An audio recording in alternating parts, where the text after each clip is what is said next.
절만 보겠습니다. 다 찾으신 줄 알고 우리 함께 합독하겠습니다. 시작. 모든 사람과 더불어 화평함과 거룩함을 따르라. 이것이 없이는 아멘. 아멘. 여러분, 요즘 이 시대를 두고 어떻게 부르는지 아십니까? 집단 무기력의 시대라고 부른답니다. 이 말은 유튜브를 지금 달군 공부법 전문가인 조 나모 씨로부터 시작된 말이지만, 이 집단 무기력이라는 말은 작금의 현실을 그대로 보여주고 있음에는 분명합니다. 우리나라는 지금 상당히 위태롭습니다. 저도 이 단에서 몇 번 강조했지만 인구 절벽 시대로 진입했고 급속한 고령화와 저출산으로 인해서 우리나라 국가의 존망이 위협받고 있습니다. 게다가 지방 광역시에도 아무리 광역시라 할지라도 일자리가 거의 없대요. 그리고 현재 현역으로 뛰고 있는 40대, 50대들도 조기 퇴직하는 물결이 일고 있습니다. 그래서 요즘 아이들이 자기 아빠에게 묻는 말이 달라졌대요. 아빠는 삼성전자 주식도 안 사고 뭐 하셨어요? 그런데요, 애들이. 근데 그 아빠가 누구냐? 대기업 임원을 지내다가 퇴직한 50대 초반 아빠입니다. 자기 자식에게 이런 얘기를 듣는 거예요. 또 어떤 얘기를 듣느냐면, 아빠는 비트코인도 안 사놓고 뭐 하셨어요? 이렇게 묻는데요. 자, 왜 이런 말을 물을까요? 부모가 자식을 위해서 이런저런 자산을 준비해 둬야 자기가 성인이 될 때 도움을 받을 텐데, 부모가 아무것도 안 해놓았다고 하는 이런 철없는 투정을 하고 있다는 거예요. 자, 그만큼 현실을 살기는 어려워졌습니다. 아이들도 마찬가지죠.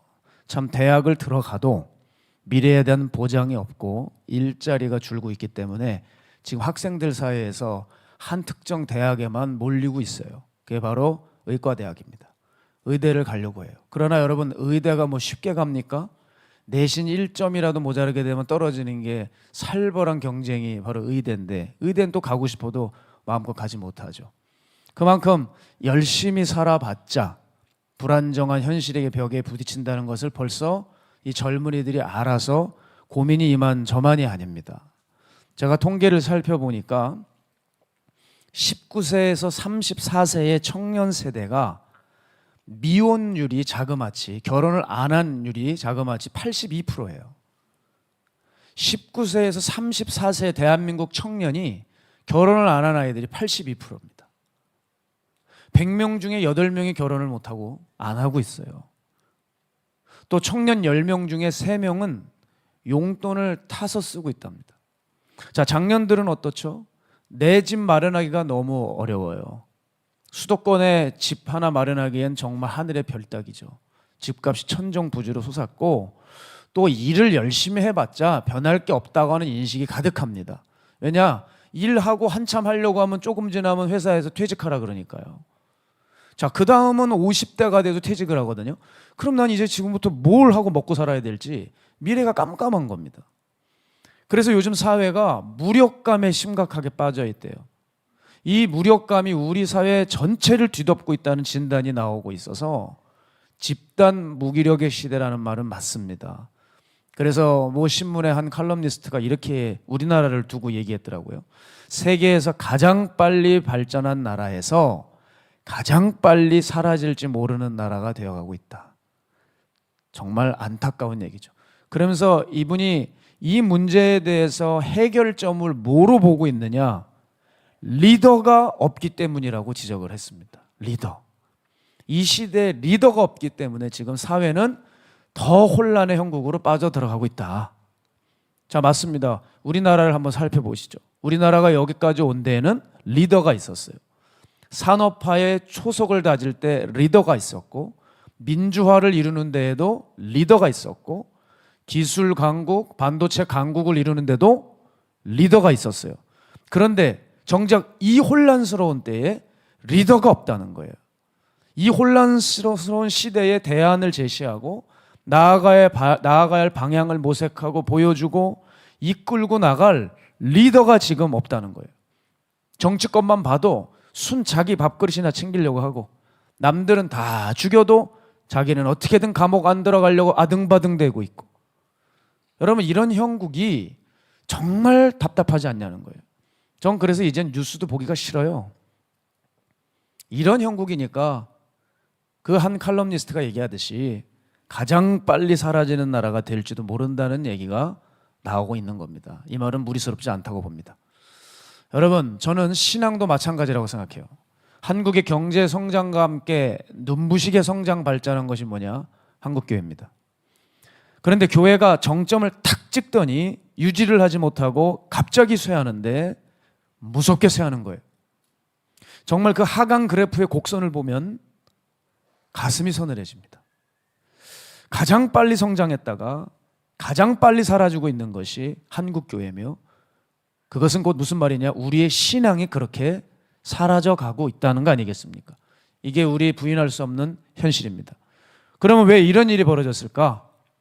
역시 이유는요, 사람 때문입니다. 즉, 신앙을 지키는 사람이 없어지고 있는 거예요. 자신의 신앙의 컬러를 유지하는 사람이 없어요. 신앙의 컬러를. 자, 여러분, 사회를 유지하고 공동체를 지키려면 예산도 있어야 되지만 정말 갖춰야 될 것이 있어요. 예산보다 더 중요한 것이 있어요. 그것이 바로 고유의 정신입니다. 흔들리지 말아야 하는 정신. 그 기반을 유지할 강직한 정신. 그래서 그 스피릿이 사라졌다면 외면적으로 건재하고 재정적으로 유지가 잘 된다 해도 실상은 허물어진 상태라는 거예요. 마가의 다락방도 마찬가지라고 생각해요. 이곳의 운영에 아직은 문제가 없고 여전히 많은 사람들이 찾아오신다고 해도 이곳에 흐르는 고유의 정신과 신앙이 사라졌다면 여긴 진작에 무너진 곳입니다. 저는 제가 해야 하는 막중한 사명이 여기 있다고 생각해요. 지금까지 이 공동체를 지탱해 오던 신앙과 정신을 고수하고 지켜나가는 게 제가 하는 일입니다. 생명을 거는 예배, 하늘의 문을 열었던 기도, 하나님 나라를 향한 전적 헌신, 그리고 재림과 십자가, 이러한 정신들이 이곳에서 다 빠지고 그저 화려한 행사와 많은 사람들의 숫자로 포장되어 있다 한들 그건 사실상 이 공동체는 무너진 거나 마찬가지입니다. 자, 제가 어제 남양주에 있는 모 기도원에 집회를 다녀왔습니다. 제가 그 집회를 다녀오면서 감사했던 것은 뭐냐면 그 집회 시간이 11시였어요. 낮 11시. 근데 갔더니 그래도 기도하려고 모인 사람들이 성전을 메웠어요. 그래도 예배를 어떻게든 드리려고 하는 사람들이 거기 계시더라고요. 저는 기도원이 점점 쇠하고 있는 현실이 가슴 아픕니다. 왜냐하면 여러분, 기도원의 역사가 한국교회를 먹여 살렸다고 해도 과언이 아니에요. 거기서 타오르는 불꽃과 은혜들로 많은 성도들과 종들이 배출이 되고 전국으로 세계로 퍼져나가고 선교지로 퍼져나가서 귀한 사명을 감당했는데, 이 기도원은 그래도 낮에 기도하려고 모이는 사람들이 있어서 감사했어요. 한국교회의 자랑이었던 이 기도의 맥을 이어가기 위해 노력하는 사람이 있다는 것에 감사했어요. 여러분, 우리는 한 가지 질문을 우리 자신에게 던져야 됩니다. 우리는 정말 내 신앙을 지키고 있는가? 그리고 하나님의 말씀과 이 기도를 소중히 여기는가? 요즘 제 기도 제목은 딱 이겁니다. 하나님, 제가 하나님의 말씀에 미치게 해주세요. 하나님의 말씀이 들려오고 그 하나님의 말씀을 사모하는 정도가 지나쳐서 아주 들끓게 해달라고. 하나님의 말씀이 꿀송이처럼 달콤해서 이 말씀에서 떠나지 않게 해달라. 제 나름대로 뒤에서 기도하면서 집회 때 기도하며 저도 모르게 그냥 성경을 가슴에 품고 이러고 기도하고 있더라고요. 왜냐하면 이게 제 소망이니까. 하나님이 이 말씀을 그토록 사랑하게 해달라고. 목회자인 나조차도 하나님의 말씀을 사랑하지 못하고 하나님을 향한 마음을 놓치고 있다면 도대체 어쩌라는 얘기예요. 그렇죠? 목사가 이 말씀이 부담스럽고 다 싫으면 도대체 어쩌자는 거예요. 내가 하나님의 것을 정말 소중히 여기고 사랑해야 되겠구나. 다시 한번 생각을 고쳐먹고 간절히 기도하고 있어요. 간절히. 그래서 이제 제 시간 중에 시간을 아주 두말할 것도 없이 만사제치고 뚝 떼서 마가의 다락방 낮에 산에 올라가서라도 하나님의 말씀을 읽거나 여기 혼자 조용히, 제가 저 2층을 사랑하고 뒤에서 많이 기도하고 낮에 하는데 저기 뒤에서 하나님 말씀을 마가의 다락방의 영적 공기와 또 신선한 공기를 마시면서 하나님의 말씀을 무조건 읽고 묵상해야 되겠다. 아주 작정을 하고 있습니다. 왜? 우리가 하나님의 것을 소중히 여길 줄 알아야 되기 때문에 그래요. 저는 실은 마가의 다락방에 부임하고 너무 감사하고 영광스러운 마음도 있었지만 사실 마음에 화가 치밀어 오르기도 했습니다. 왜냐하면 부임하자마자 곳곳을 돌아봤는데 성전이 더러워지고 망가져 있었어요. 저는 저 혼자만 정말 가득 메웠던 게 바로 마가의 다락방이었습니다. 제 스승에게도 얘기한 적 없고 아무에게도 표현한 적 없어요. 때로는 마가의 다락방을 사랑하는데 그 마음이 지나쳐서 제가 여기 관여를 하고 막 있는 것 같은 느낌이 들어 아예 접어버리고 마음을 돌이킨 적도 많았습니다. 전 정말 다락방을 사랑했어요. 그러니 부임하자 막 견디질 못하겠는 거예요. 아니 왜 이렇게 성전이 이렇게 되었을까? 제가 그러면서 동시에 얼마나 많이 생각을 했는지 몰라요. 너 이런 마음이 교만이냐? 아니면 정말 안타까워서 그러냐? 얼마나 곱씹고 또 곱씹고 기도하고 기도했는지 몰라요. 답을 얻었어요. 이건 분명한 안타까움이었어요. 못 견디겠는 걸 어떻게 해요? 하나씩 하나씩 정리해 나가기 시작을 했어요. 그리고 다시 만들어지고 세워질 때 그렇게 뒤에서 눈물이 나더라고요. 아니 왜 하나님의 것을 소중히 여기지 못할까? 자기 것에 대해서는 그렇게 급급하고 자기 물건에 손에 대고 금가는 건 그렇게 아까워하고 화가 나면서 하나님의 것은 그냥 막 다루는 거예요. 제가 지금도 막 얘기하는 게 뭐냐면 교회 차들 똑바로 끌으라는 거예요. 항상 체크해서 누가 끌었는지 적어놓고 그냥 막 타서, 제가 길등교에 있을 때부터 누누이 얘기했던 것이 겁니다. 하나님의 것을 네 것보다 더 소중히 여길 줄 알아야 해. 차를 벌써 한 번만 주었다 하면 벌써 이 사람 저 사람이 타면 다 망가져가지고 오는 거예요. 그럼 자기가 가서 고칩니까? 절대 안 고칩니다. 교회 돈으로 가서 고쳐야 돼요. 교회 돈은 얼마나 펑펑 쓰는지 몰라요. 자기 돈은 지갑에서 절대 열지 않죠. 왜 하나님의 것을 소중히 여기지 못할까? 오늘도 밑에 스태프들에게 아주 야단을 쳤어요. 성전을 신경 쓰라고, 너희들이 가꾸라고, 사랑하라고, 관심을 좀 가지라고. 각 부서에서 사역하는 사역자들 볼 때마다 가르칩니다. 난 처음부터 니네처럼 마이크 잡고 폼 잡지 못했어. 나는 화장실 청소부터 했어. 그것부터 해서 여기까지 왔다. 난 처음부터 마이크 잡지 못했어. 너희들 가서 청소 좀 해라. 화장실 청소하면서 청소하다 어쩌다 못해서 그 변물이 얼굴에 묻어서 이거를 닦으면서 주님 감사해요 하면서 교제하는 그 사람이 좀 돼봐라. 거기서부터 시작해야 돼. 바로 화장실에서 교제하고 회개할 수 있어야 돼. 제발 마이크 잡고 폼 잡지 마라. 제가 누누이 얘기하죠.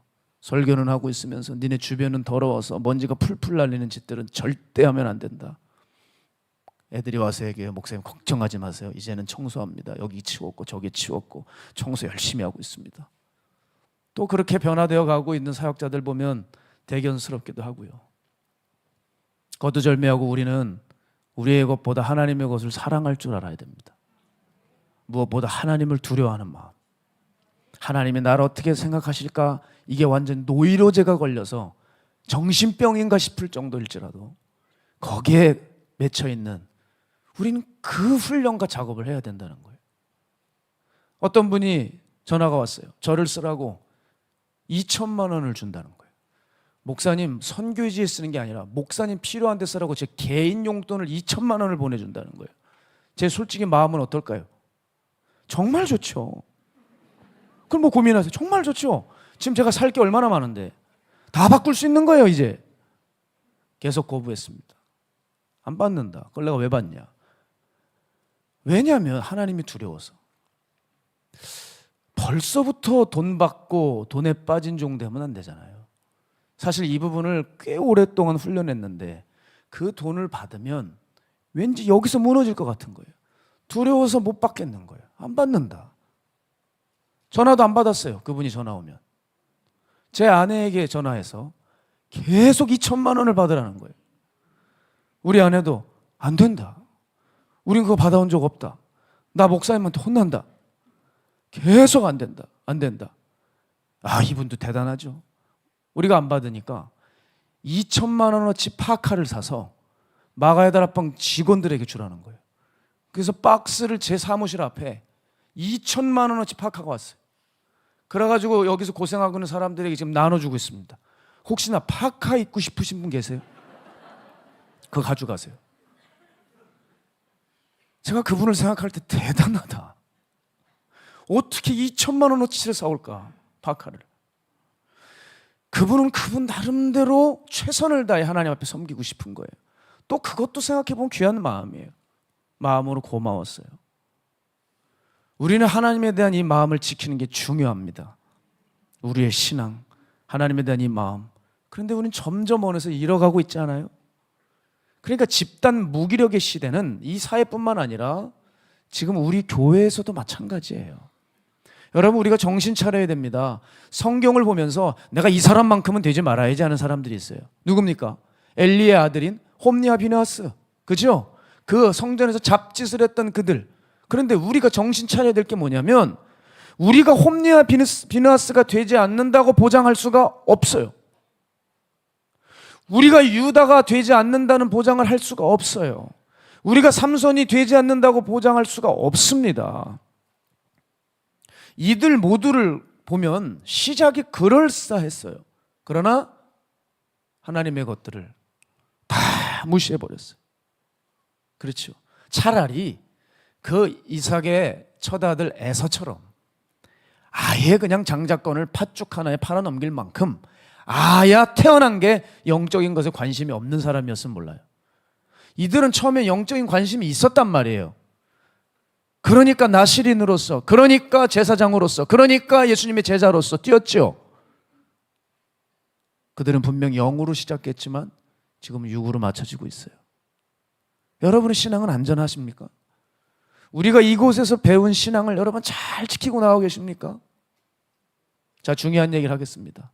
우리 신앙인이라면 말이 예수 믿고 어디 문서에 기독교인 적는 게 아니라 세상 사람들과 다른 고유의 모양이 하나 있습니다. 하나의 표식이 있어요. 세상 사람들과 다른 고유의 표식이 있다고요. 신자와 불신자를 가르는 중요한 표식이 있어요. 그건 예배를 드리는 데 있지 않아요. 그게 뭔지 아세요? 거룩과 순종입니다. 우리 안에 반드시 지켜져야 될 것. 우리가 어떤 시대를 살아가건 어떤 부함이 있고 어떤 가난함과 핍박이 있건 우리가 분명히 이 세상과 다른 표식이 하나 있는데 그게 거룩과 순종이에요. 이걸 하나님이 의라고 여기시고 아브라함이 이 마음으로 하나님을 믿었더니 의로 여긴 거예요. 그러면 세상의 표식, 마귀의 표식은 뭘까요? 죄입니다. 성도의 표식은 거룩과 순종이고 세상과 마귀의 표식은 죄입니다. 여러분의 표식은 뭡니까? 의와 거룩입니까? 아니면 죄입니까? 저는 이 표식을 계속 묵상하는데 떠오르는 사람이 하나 있었어요. 요셉이었어요. 이 시대가 악하고 음란한 시대다 보니까 요즘 참 많이 요셉을 떠올라요. 수많은 종들이 요셉 같았으면, 많은 성도들이 요셉 같았으면 감히 음란이 2002년부터 이 한국 땅에 어슬렁거리지 않았을 텐데 그만 음란의 영은 그때부터 완전히 세상을 잡아버렸어요. 요셉을 볼 때 어떻게 자기를 지킬 수 있었을까? 그에게는 확실한 의의 표식이 있었다는 거예요. 악과 음란과 탐심으로 세상의 표식이 치고 들어올 때 그가 절대 거룩이 있었기 때문에 물들지 않았어요. 내가 하나님 앞에서 어찌 범죄합니까? 당신과 나만 있는 것 같죠? 그렇지 않아요. 여기 하나님이 계십니다. 그 분명히 다른 것을 볼 줄 아는 그 눈. 믿음이라고 얘기하지만 사람들이 그 믿음에 대한 책임을 못 져요. 믿는다. 도대체 뭘 믿는다는 거예요? 믿음은 그렇게 행동을 하겠습니까? 믿음과 순종은 절대 떼놓을 수가 없는 겁니다. 도대체 뭘 믿는다는 거예요, 우리가? 믿는다면 거룩해져야 되고 순종해야 되는 거죠. 그건 당연한 거예요. 당연한 거. 그게 어떤 수도사들이나 하나님 쓰시는 종들만 하는 어떤 고행 같은 일이 아닙니다. 내가 예수를 믿는다면 그분을 닮아가는 거룩과 그분의 말씀을 따르는 순종이 있어야 된다는 거죠. 그러지 않고 도대체 무슨 믿음을 논하겠냐는 거예요. 내가 하나님 앞에 어찌 범죄합니까? 내가 하나님 앞에 어찌 범죄합니까? 요셉의 그 의의 표식이 있었어요. 다니엘은 어떻습니까? 포로로 잡혀갔어요. 여러분, 포로로 잡혀갔을 때 보통 포로가 가지고 있는 마음이 뭐예요? 생명부지하고 연명하는 거예요. 그게 첫 번째입니다. 그리고 그 땅에서 잘 보여서 성공하고 출세하고 안위를 얻는 거예요. 맞죠? 자, 그때 다니엘과 비슷한 또래의 아이들이 잔뜩 왔을 때 아이들이지만 무슨 마음이 들겠습니까? 얼마나 살고 싶겠어요? 아이들일수록 얼마나 겁이 많겠습니까? 그럴 때 왕의 사내 진미를 먹으라고 내려오는 거예요. 그리고 아이였기 때문에 여러분, 아이들이 얼마나 먹는 거에 환장을 해요. 근데 청소년 시기에 그 먹는 걸 거부할 수 있겠어요? 다니엘 보세요. 거절하잖아요. 그거를 먹고 왕한테 잘 보여서 출세하고 성공가도로 달리려고 하는 청소년 세대가 많았어요. 그 포로들이. 그러나 다니엘은 달랐다는 거예요. 왕의 사내 진미, 그 진수성찬을 무르고 나에게 물과 채소만 달라. 봐라, 내가 믿는 하나님이 나를 죽이시는지 어떻게 하는지 봐라. 그들과 비교해 보라. 열흘 지났는데 더 살이 포동포동 오르고 얼굴에 빛이 나는 거예요. 자, 사탄의 표식인 출세나 성공이나 안위, 이런 것들을 다니엘은 발로 밟아버린 겁니다. 그리고 하나님을 향한 마음이 불타서 내가 세상에 물들지 않겠다는 의의 선언, 거룩의 선언이 다니엘에게 있었습니다. 다시 질문하겠습니다. 여러분에게는 어떤 표식이 있습니까? 죄입니까? 아니면 의와 거룩입니까? 우리는 단연 세상과 구별되어야 되고, 이 구별이라는 것은 하나님의 말씀에 순종한다는 것을 전제하는 거예요. 그래서 거룩과 순종, 이것은 성도의 표식입니다. 이 의로움이 없다면 하나님 보시기에 우리는 성도가 아니에요. 교회는 나오고 예배는 드려도 하나님 보시기에는, 여러분을 볼 때 소속이 천국이 아니라 이 말이에요. 그게 무서운 거예요. 그 표가 있어야 돼요. 여러분, 그 표가 있어야 돼요. 그 표가 여러분의 심령에 박혀 있어야 돼요. 그럴 때 성령께서 저건 내 사람이구나, 그 표를 보고 하는 거예요. 출애굽 때 죽음의 영이 지나갈 수 있었던 표는 뭐였습니까? 어린 양의 피의 표였어요. 그것이 히브리인들만의 표식이었고, 그것이 바로 생명의 표식이었습니다. 그 피를 볼 때 죽음의 영이 넘어갔고 악령들이 넘어가고, 그 피가 문설주에 확인이 될 때만 바로 성령이 천사가 같은 편이라고, 소속이라고 여겼어요. 오늘 우리에게 그 표가 있어야 되고, 그 표가 있을 때만이 악한 영들이 접근을 못합니다. 그리고 더 이상 세상의 것들이 우리 안에 얼씬거리지 못해요. 어제였습니다. 어제는 제게 가장 중요한 시간이죠. 하나님의 말씀을 준비하고 묵상해야 되는 시간인데, 요즘 왜 이렇게 어려운 사람들이 많은지, 사람들과 상담해주고 기도해주다 보니까 밤 12시가 됐어요. 말씀을 준비하지도 못하고.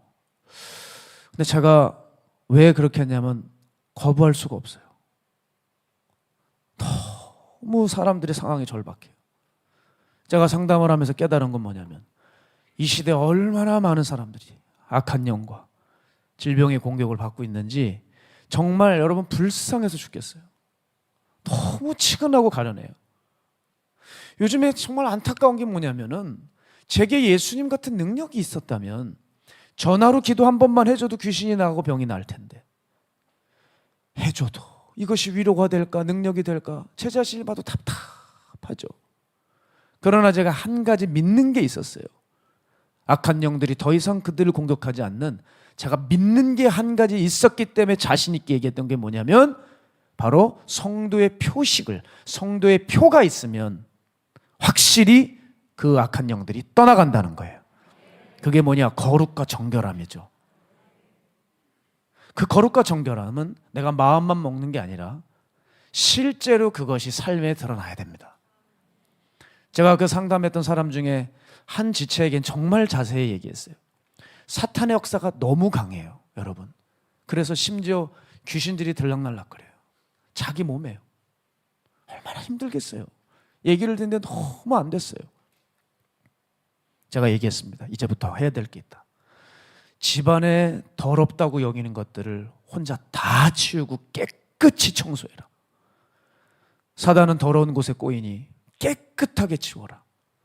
그게 첫 번째다. 그리고 예수님이 하셨던 설교 중에 가장 최고의 설교가 있다. 종교 개혁가들은 다 이 주제로 설교했고, 웨슬리는 자그마치 평생에 자기 설교의 80%를 이걸 설교했다. 그게 산상설교다. 이 산상설교를 날마다 읽고 묵상해라.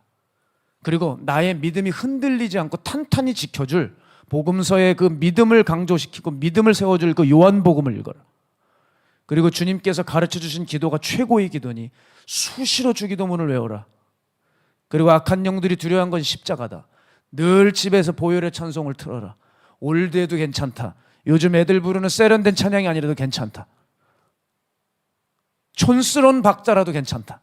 그게 능력이 있으니까 예수의 보혈의 찬양을 틀어라. 그리고 집을 성전으로 만들어버려라. 당신이 서 있는 모든 것을 거룩하게 만들어버려라. 그러면 예수의 능력이 우리에게 없어도 그 거룩이 능력이기 때문에 귀신들이 당신을 떠나갈 것이다. 여러분, 그것이 성도의 표식이기 때문에. 그러면 저들은 넘어갑니다. 그들은 그걸 보고 넘어갈 수밖에 없어요. 그걸 보고 유월할 수밖에 없고, 그렇게만 하면 악한 영들의 역사와 힘은 꺾여버리는 것입니다. 거룩은 엄청난 힘이에요. 거룩은 엄청나고 또한 갖추지 않으면 무서운 것입니다. 그래서 제사장들은 거룩하지 못하면 하나님이 죽여버리셨어요. 그래서 오죽하면 제사장들이 살고 싶어서 의복에 여호와께 성결, 여호와께 성결 그러겠습니까? 그 성결이 거룩이거든요. 그게 자기네들 살 길이니까 그래야 한 거예요.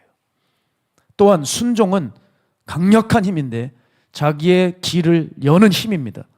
그래서 주님 말씀하셨어요. 나더러 주여 주여 하는 자마다 다 천국에 들어갈 것이 아니요 다만 하늘에 계신 내 아버지의 뜻대로 행하는 자라야 들어가리라. 순종은 먼저 구원의 길을 엽니다. 그리고 우리 인생의 길을 열어요. 여러분, 하나님께서 열어주시는 시온의 대로는 누구에게 열릴까요? 그것은 만군의 여호와를 의지하는 자들, 마음으로 하나님의 말씀을 의지하고 순종하는 사람들의 것이라고 하셨어요.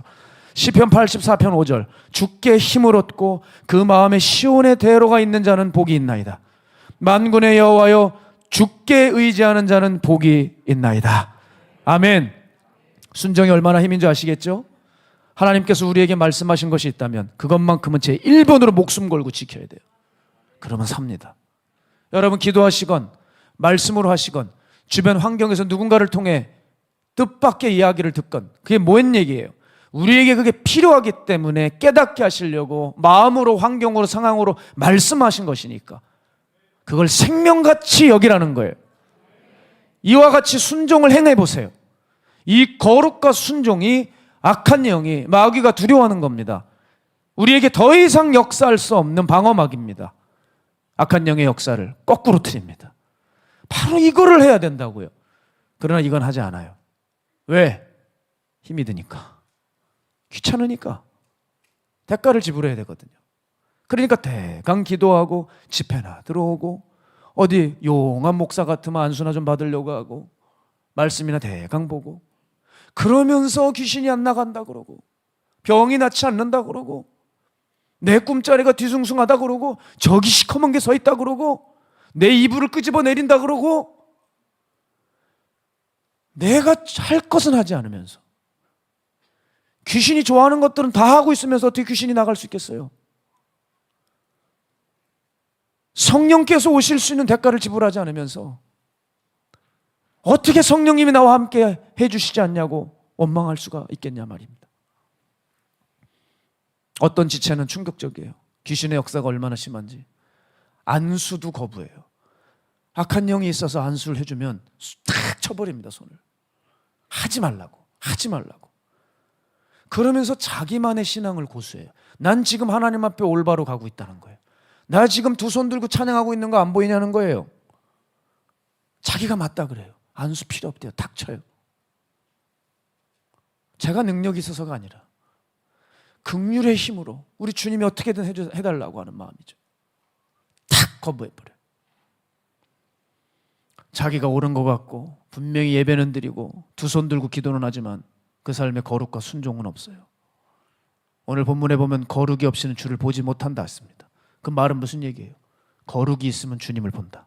그럼 반대로 거룩이 없으면 귀신이 꼬인다. 거룩이 없으면 귀신이 꼬인다. 거룩이 없으면 귀신이 보인다. 악한 영이 내 친구가 된다. 이런 얘기 아닙니까? 이건 다 놓치고 사는 거예요. 저는 어제 그분들을 상담해 드리면서 무슨 마음이 들었냐. 처음에는 이분들이 귀신의 공격이 너무 심하니까 어쩜 그렇게 어제는 다 귀신의 공격 1, 2, 3예요. 다 귀신의 공격을 당하는 분들이에요. 어쩜. 이분들을 볼 때 처음엔 불쌍하고 가련했어요. 얼마나 힘들까. 그런데 제가 말씀을 준비하면서 가만히 곱씹어 보니까 세상에 이분들이 복된 분들 아니야? 이런 생각이 들어요. 왜냐하면 지금 다들 무기력해요. 이런 얘기를 해도 잘 안 들립니다. 지금 영적인 일은 굉장히 게을러요. 영적인 일은 굉장히 무관심합니다. 내가 주일 예배 한 번 드리고 나면 내가 영적인 책임을 주님 앞에 다 드렸다 생각하고 아주 프리하게 6일 동안 살아가요. 무관심하죠. 그런데 이분들은 귀신의 공격을 받음으로 인해서 오히려 깨어나는 거예요.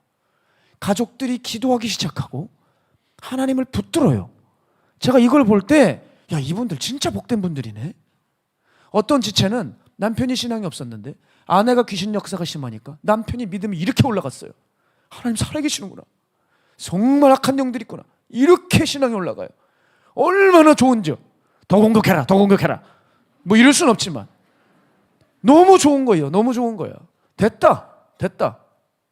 됐어. 가족들이 다 살아나는 거예요. 이제 영적으로 잠자고 있다 살아나는 거예요. 이제 뭐만 하면 돼요? 저 귀신만 제거해 주면 되는 거예요. 그럼 깔끔해지는 거예요. 너무 신이 나더라고요. 하나님 앞에 감사가 피어올랐어요. 모든 수단과 방법을 동원해서 저거 잡아야 되겠다. 제가 어제 굳은 마음을 먹었습니다. 사랑하는 여러분, 성도의 표식이 있게 되면 귀신의 역사는 끝납니다. 이분들은 그것을 알려주고 더 이상 귀신의 역사가 이제 역사하지 않는 정말 거룩하고 아름다운 삶이 그들의 삶에 있을 거라고 저는 확신하거든요. 저는 여러분과 함께 지난주 아브라함의 얘기를 나눴습니다. 소돔을 멸하려고 하는 그 전능자 하나님의 마음을 설득하는 제안을 아브라함이 하죠. 그것이 뭐였죠? 소돔 땅에 의인을 찾는 거였어요. 근데 그 의인이 뭐냐? 신앙인이라는 표식을 가진 사람이죠. 바로 거룩한 사람, 바로 하나님을 경외하는 그 사람을 찾으려고 하는 거예요. 그 사람만 있으면 하나님이 소돔을 멸하지 않겠다고 하셨습니다. 그래서 아브라함이 그 소돔 거리를 돌아다니는데 그 소돔 거리에 그 한 사람이 없어서 아브라함은 집으로 돌아갔고 하나님은 그 땅을 불로 멸하셨어요. 자, 여러분, 이 점에 대해서 이미 1980년대에 세계적인 전도자였던 빌리 그레엄 목사님이 이런 얘기를 하셨어요. 미국을 향해서 만일 하나님께서 미국을 심판하시지 않는다면 소돔과 고모라에게 사과하셔야 한다. 그렇게 얘기했어요. 만일 하나님께서 미국을 심판하시지 않는다면 소돔과 고모라에게 사과하셔야 된다. 무슨 말입니까? 이미 1980년대의 미국의 상황은 소돔과 고모라보다 더 타락해서 미국은 반드시 심판받아야 한다는 거예요. 미국을 때리지 않으면 도대체 누굴 때리고 누굴 심판하겠나? 그러니 만약에 미국을 가만두신다면 애꿎은 소돔과 고모라에게 사과를 해야 된다. 무슨 얘기예요? 하나님한테 따지는 겁니까 지금? 그게 아니라 미국이 얼마나 타락했는지를 1980년대에 벌써 얘기를 한 거예요. 그런데 여러분, 지금의 미국은 어떻게 되겠습니까? 말할 것도 없이 타락해버렸죠. 한국은요, 기억하세요. 한국은 미국 따라갑니다. 미국 따라가지 않으면 뭔가 손해보는 종족인 것 같아요. 따라갈 것만 따라가야지 따라가지 말아야 될 것도 따라가잖아요. 동성애, 낙태 이런 것들이요. 한국도 당연히 심판하셔야 돼요.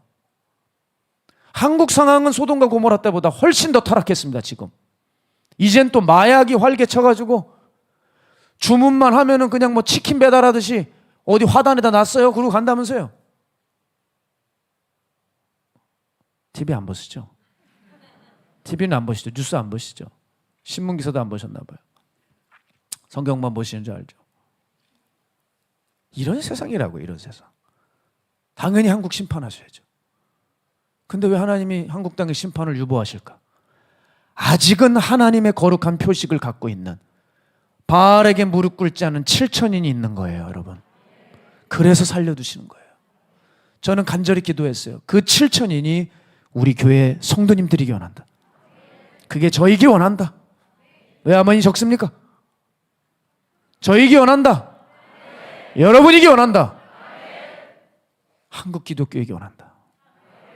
지구를 멸하셔야 되는데, 이미 예수님 이 땅에 오셔야 되는데 벌써 아직은 내가 구원받은 자의 숫자를 더 채우겠다.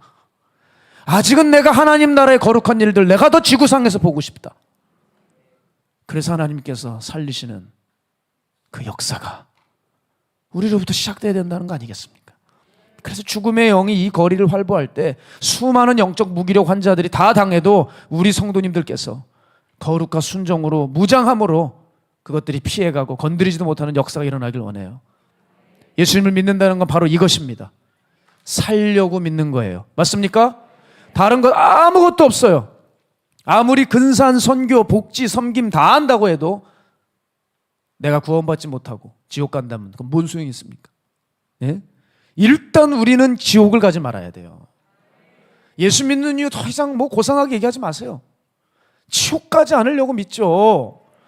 자꾸 이상한 무슨 철학에 물든 신학자들, 목사님들 이상한 얘기 자꾸 하는데 예수 믿는 이유는 지옥 가지 않으려고 믿는 거죠. 그럼 어떻게 해야 돼요? 지옥을 들어야죠. 싫어도 들어야 돼요. 적어도 지금의 고통보다 지옥 고통이 훨씬 심하니까 지옥은 가지 말아야 돼요. 목사님 이 땅 살기도 지옥이에요. 아유 그런 얘기 하지 마세요. 정말 제발 그런 얘기 하지 마세요. 지옥과 비교할 수가 없어요. 그러니까 여러분 지금 이 작금의 시대가 고통스러워도 지옥만큼은 피해야 되는 거예요. 지옥만큼은 좀 깨달아야 돼요. 깨달아야 돼요. 내가 예수 믿는 이유를 아직도 정립하지 못하면서 그냥 다니고 있는 거죠. 제가 지난 교회 새가족 교육을 할 때 저는 항상 첫 번째로 질문합니다. 당신은 지옥을 믿습니까? 이게 제 지금까지 새가족 교육 첫 질문이에요. 당신은 지옥을 믿습니까? 그때 저와 함께 새가족 교육을 나눴던 그 장로님이 있었어요. 그 장로님입니다. 그분이 25년간 장로로서 활동을 하셨는데, 목사님, 제가 25년 동안 우리 목사님에게 지옥이라는 단어를 들어본 적이 없습니다.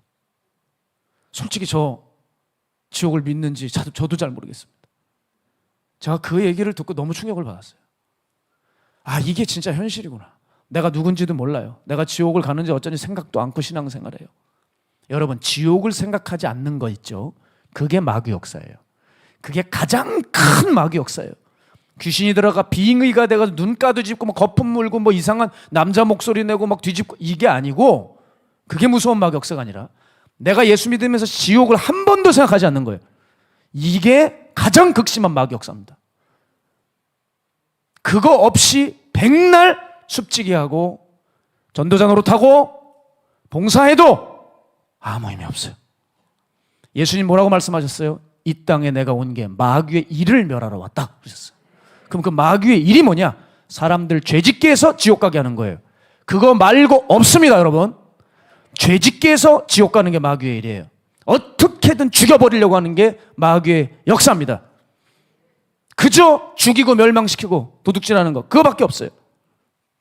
그 마귀의 일이 우리 안에 벌어지지 않도록 우리가 막아야 돼요. 안타까운 거 얘기해 드릴게요.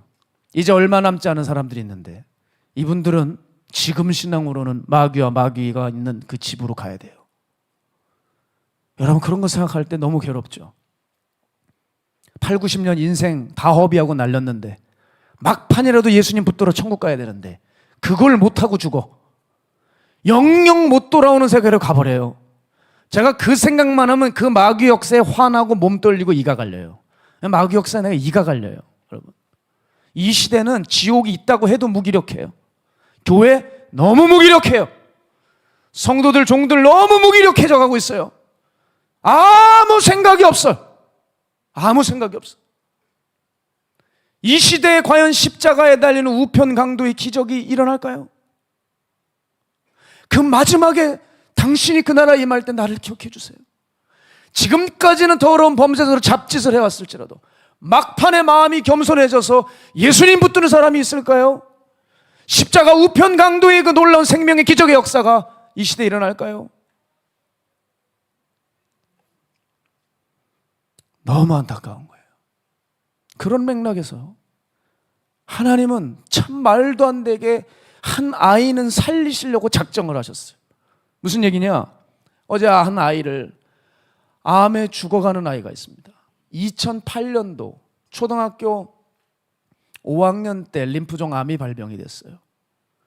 그리고 6학년, 중학교 1, 2, 3학년 이 총 지금 중3이 되었는데 4년 동안 교육과정을 밟지 못하고 초등학교 5학년 때부터 병원을 전전긍긍하면서 투병 생활을 했어요. 그 아이를 전화를 해줬습니다. 그 아버지가 그런데 뭐라고 얘기하냐면 우리 아이는 의사가 이젠 더 이상 해줄 게 없다고 합니다. 다 끝났대요. 그래서 중환자실에서 이제 일반 병실로 내려와 날만 새고 있는 거예요. 죽을 날만. 그런데 이 아이에게 바로 지난 주일에 놀라운 일이 일어났다고 간증을 하시더라고요. 아이가 이제 병상에서 아무런 희망도 없이 누워있다가 잠깐 눈을 감았는데 아이에게 환상이 보이더랍니다. 자기 집안 안방이었대요. 그 집 안방에 자기와 자기 가족들이 이렇게 있는데 거기 예수님께서 들어오시더래요. 예수님께서 자기에게 들어오시더니 이 아이 빼고, 아픈 아이 빼고 다 나가라 그러시더래요. 그래서 가족들이 안방에서 다 나가고 자기하고 예수님하고 있는데 그 아이의 몸에 이렇게 손을 대는데 여기서 빛이 그렇게 있더래요. 그러면서 그 아이에게 다 안수를 하면서 질병을 꾸짖고 하늘의 언어로 뭔가를 말씀하시더니 아이야, 너는 이제 병에서 다 나았다. 그러시더라는 거예요. 그러고 나서 그 꿈을 깼는데 의사는 죽는다 그랬는데 우리가 봐도 너무 멀쩡하다는 거예요. 통증이 하나도 없대요. 그런데 의사는 해줄 게 없다는 거예요. 꿈을 꿨답니다. 또 이 아이가 계속 하나님과 교제가 시작된대요. 갑자기 자기가 환상이 또 열려 있는데 악령이 자기 입으로 들어가려고 하더래요. 그때 하나님의 말씀이 옆에 있어 딱 붙들고 기도하자 악령이 토해지면서 사라지더라는 거예요. 이런 일들이 이 아이에게는 계속 일어나요. 제가 그 아이하고 통화를 했는데 목소리를 듣는데 뭐 그렇게 아주 영적이고 아주 예의 바르고 뭐 그런 아이는 아니었어요. 아니 어떻게 이렇게 천진난만한 아이, 아주 머리가 좋아, 어학을 몇 개를 해요. 나 저보고 아리가또 고자이마시다 이러더라고요. 뭐 일본어도 잘하고 독일어도 잘하고 스페인어도 자기가 잘한대요. 그러면서 뭐 일본어로 혼자 중얼중얼 대는데 제가 야, 너 그거 그만해. 목사님은 못 알아듣잖아, 그치? 우리 한국말로 얘기하자. 그래서 한국말로 이렇게 얘기하고 기도해 줬어요. 아니 이 아이에겐 주님이 나타나셔서 역사하시는 거예요. 오해하지 마세요. 저는 이 환상을 신봉하는 사람이 아닙니다. 지금 특별한 체험을 얘기하는 게 아니에요.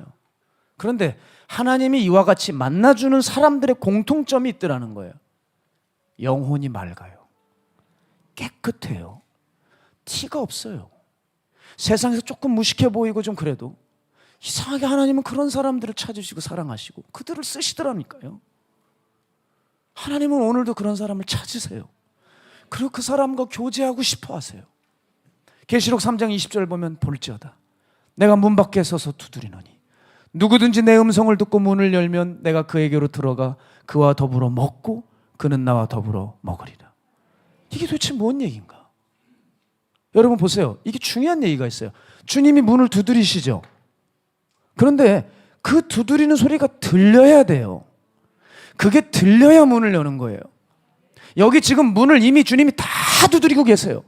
그래 누가 문을 열어주느냐? 내 영이 맑아서 내가 깨끗해서 그 소리를 듣고 아, 주님이 오셨네. 아니 주님이 내게 오셨어. 이거 주님의 음성이잖아. 주님 감사해요 하면서 그 문을 열어줄 수 있는 것, 그것이 책망이건 칭찬이건 그게 들려야 돼요. 책망에 들리면 어때요? 그게 소망이죠. 아직은 살아있다는 얘기거든요. 그게 들려야 돼요. 에베소 교회를 향해 뭐라고 그랬습니까? 칭찬하셨습니까? 아니요. 그 대단한 종들이 지나간 에베소 교회지만 너 첫사랑을 잃었다 하시잖아요. 책망을 하시잖아요. 그런데 그 책망을 왜 합니까? 아직은 깨끗한 거예요. 아직은 그래도 늦지 않은 거예요. 사랑하는 여러분, 우리는 우리의 영을 깨끗하게 할 수 있는 방법, 마귀의 역사를 꺾어버리는 방법은 거룩과 순종밖에 없습니다. 우리 안에 예수님의 놀라운 신유의 치유의 능력이 없을지라도 우리가 우리의 삶에서 이것을 순종하고 살아간다면 반드시 하나님께서 역사하신다고 저는 믿어요. 그리고 우리에게 자꾸 책망이건 뭐하건 오늘 우리에게 또 부담을 주시고 또 깨닫게 하시고 또 다그치신다면 그건 왜 그러느냐. 계시록 3장 19절, 물은 내가 사랑하는 자를 책망하여 징계하노니, 내가 사랑하는 자를 책망하여 징계하노니 그러므로 네가 열심을 내라, 회개해라. 하나님이 책망을 주신다면, 내가 대가를 지불하지 않을 때 하나님이 오늘도 나서서 책망하신다면, 내가 작은 죄를 졌을 때 나서셔서 또 간섭하시면 책망하신다면, 그거를 귀찮아하시고 왜 나한테만 이래 이러는 게 아니라 하나님 당신을 너무 사랑하셔서 책망하시는 거예요. 주님이 사랑하시기 때문이라는 거예요. 말씀을 정리합니다. 오늘 우리에게 그 거룩과 순종이 있습니까? 그게 있다면 우리는 서로를 알아볼 거예요. 그로 인해 우리는 서로 사귐이 있고 서로를 알아보고 기쁨으로 주님을 섬길 것이고, 만일 성도들끼리라도 그것이 없다면 자꾸 부대끼고 어려움을 겪을 거예요. 그게 영줄기라는 것이고 그게 한 영의 증거라는 것이죠. 오늘 제가 이런 메시지를 전할 때 누군 계속 부대낄 거예요. 제가 미안하지만 여러분 다른 영이 있기 때문입니다. 성경이 말하고 있는 내용을 얘기해도 자꾸 부대끼고 안 들리고 딴짓하고 있으면 죄송해요. 여러분은 어떤 사람이라 할지라도 영적으로는 죽은 사람이에요. 왜? 하나님이 바로 이것 없이면 천국을 보고 나를 볼 수 없다 하셨는데 이게 안 들리니까요. 바라기는 성도의 표식이 있기 원합니다. 성도의 표가 있기 원합니다. 마귀의 표 666 이런 거 제발 신경 쓰지 마시고, 그쪽 표 신경 쓰지 마시고 먼저 나한테 그 표가 있는지를, 성도의 표부터 점검하셔야지. 왜 짐승의 표나 마귀의 표나 세상의 표를 그렇게 점검하세요? 내게 거룩과 순종의 성도의 표를 먼저 확인하시는 지혜로운 성도가 되셨어. 우리 한 영으로 승리하시자고요. 한 영으로 승리하시고 이겨나가시자고요. 세상을 이기는 것은 이것이 우리의 믿음이니라. 그 믿음은 거룩과 순종이 그 믿음을 떠받칩니다. 그 믿음으로 우리 승리하는 거룩한 전성도 되시기를 주님의 이름으로 축복합니다. 우리 시간 함께 이 찬양하면서 준비하신 예물 드리고 주님 앞에 더욱더 삶으로 나아가는 여러분 되었으면 좋겠습니다. 신실하게 진실하게 진실하게 진실하게 거룩하게 살게 하소서. 신실하게 진실하게 진실하게 거룩하게 살게 하소서. 다시 한번요. 신실하게 진실하게 진실하게 진실하게 거룩하게 거룩하게 살게 하소서. 신실하게 진실하게 진실하게 거룩하게 살게 하소서. 우리 고백합니다. 하나님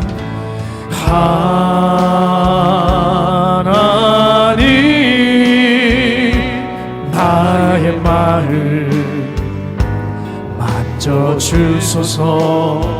하나님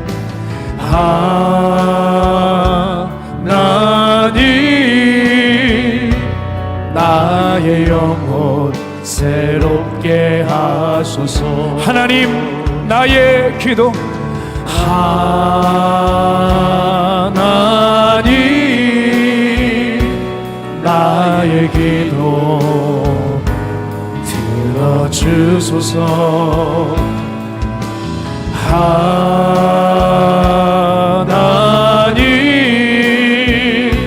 주의 길로 인도하소서.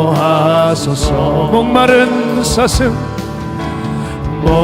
목마른 사슴 시내 물을 찾아 헤매이듯이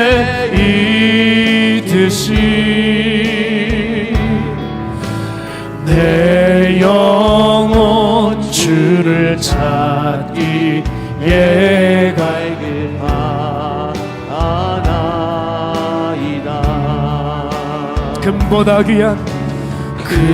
금보다 귀한 나의 주님, 내게 만족 주신 주. 당신만이 나의 기쁨, 당신만이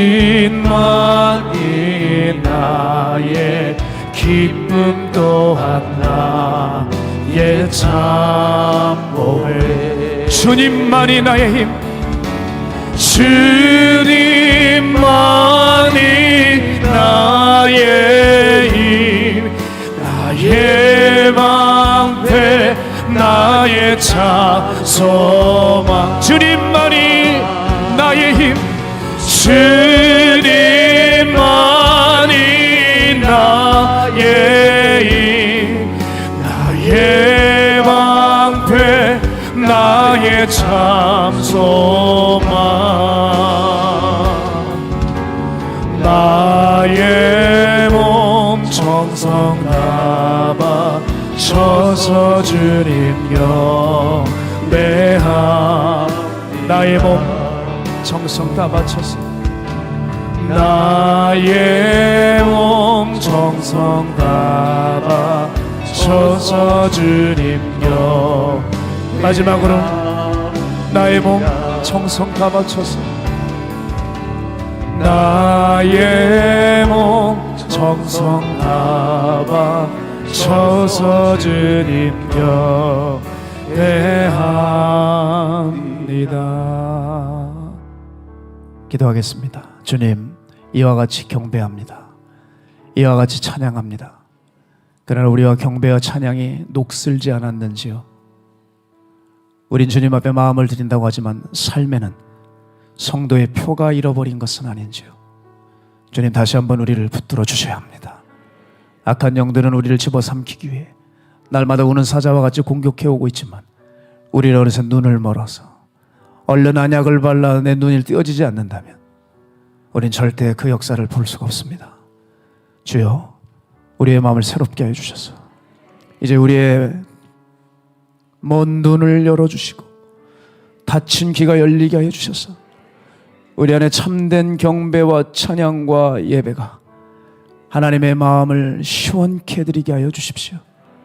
오늘 그렇게 성도의 표로 세상의 표를 밟아버리고 세상을 넉넉히 이길 주의 성도의 역사가 우리 안에 있기를 간절히 소망하오며, 드린 예물 하나님 봉헌하오니 주님 마음 있는 그곳에 부으셔서 메마른 땅이라고 할지라도 그것에 생수의 강을 내시고 생명의 꽃이 피어지게 하여 주십시오.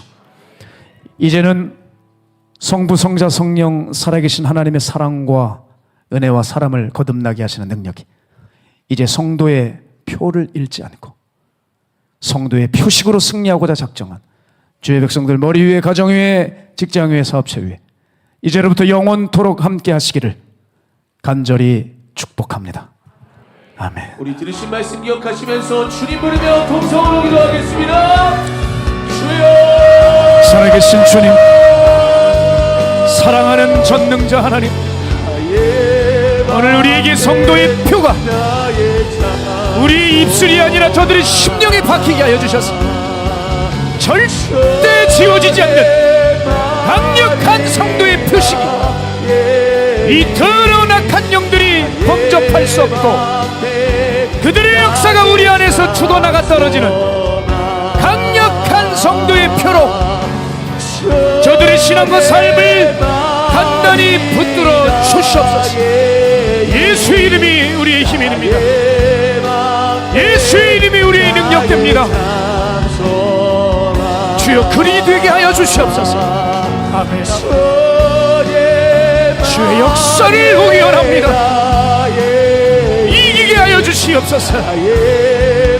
자기 생활에 얽매이는 자가 하나도 없나니 이는 자기를 부르신 그 주인의 생활에 맞추는 것입니다. 우리를 부르신 그 부름의 상을 향하여 우리의 향하신 주님의 뜻을 위하여 나의 달려갈 길 마치고 믿음의 선한 싸움을 싸우는 거룩한 주의 백성들로 다시 힘입어 일어나게 하여 주시옵소서. 주님 역사하실 것을 믿사오며 주님 감사합니다.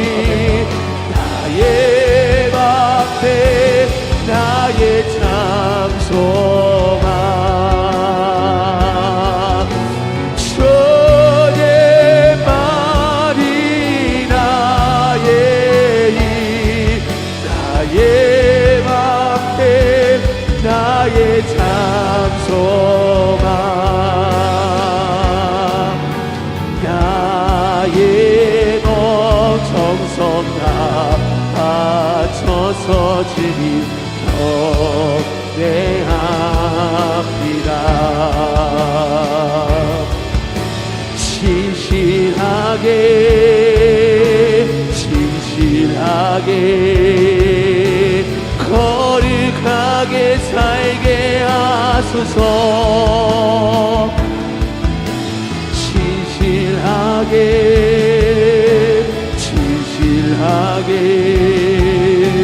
거룩하게 살게 하소서.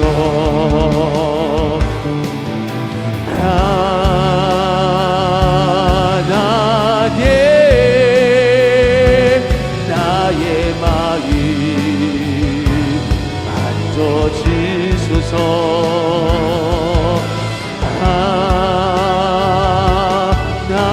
하나님 나의 영혼 새롭게 하소서.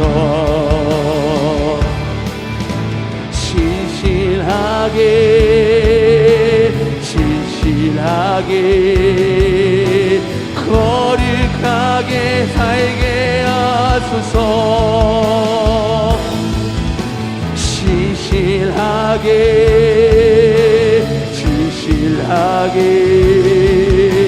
거룩하게 살게 하소서.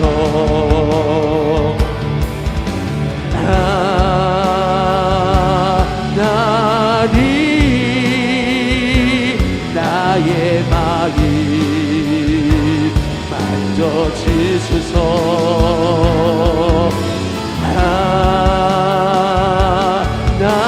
하나님 나의 영혼 새롭게 하소서.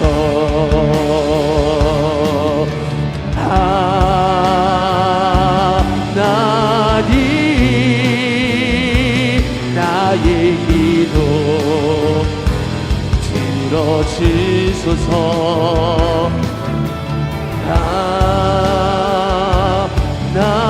하나님 주의 길로 인도하소서. 새롭게 하소서. 주님 상한 나의 마음을 새롭게 하소서. 주님 마음 주소서. 새롭게 하소서. 주님 나의 마음을 새롭게 하소서. 주님 마음 주소서. 내 안에 있는 모든 것들을 간절히 주님만 원합니다. 주님만 바라니 간절한 나의 마음 주님으로 채우소서. 내 안에 있는 모든 것들을 간절히 주님만 원합니다. 주님만 바라니 간절한 나의 마음 주님으로 채우소서. 새롭게 하소서. 주님 상한 나의 마음을 새롭게 하소서. 주님 마음 주소서.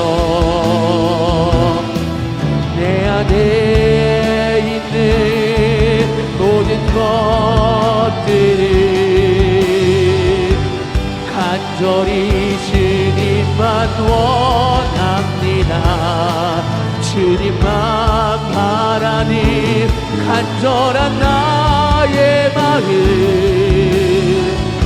주님으로 채우소서. 선한 목자 구세주여 항상 인도하소서.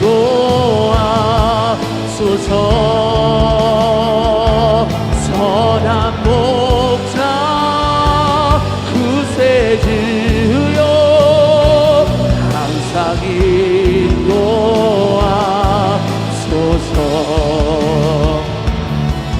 난 목자 구세주여 기도 들어주소서.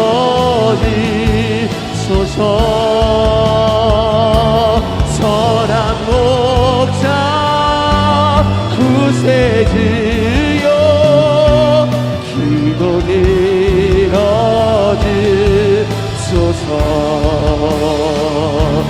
선한 목자 구세주여 지금 나갑니다.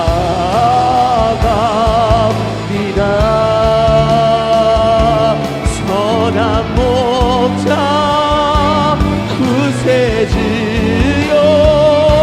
지금 나갑니다.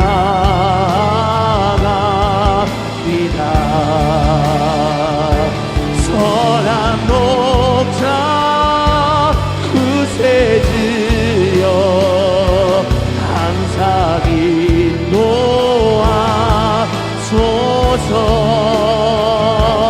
선한 목자 구세주여 항상